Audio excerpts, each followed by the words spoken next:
Осы балықты жесе адам уланып өліп қалуы мүмкін. Сондай жағдайлар болған. Бұл фугу балығы. Ал бірақ жыланның уын ішсе адамдар тірі қалуы мүмкін. Енді сұрақ, неге бұлай? Бұны түсіну үшін біз токсиндер деген тақырыпқа тоқталамыз. Яғни улар бізде бөлінеді.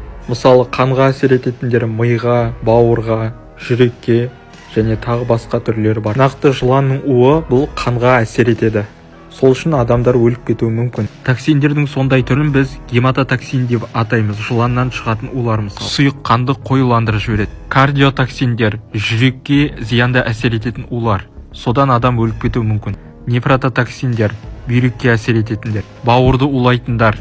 Гепатотоксиндер, мысалы саңырауқұлақ. Нейротоксиндер, миды улаушылар, мысалы кейбір шөптің түрлері. Адамда паралич болуы мүмкін, немесе өз денесін басқара алмайды. Генотоксиндер ДНК молекуласын бүлдіреді, яғни генетикаға әсер ететін улар.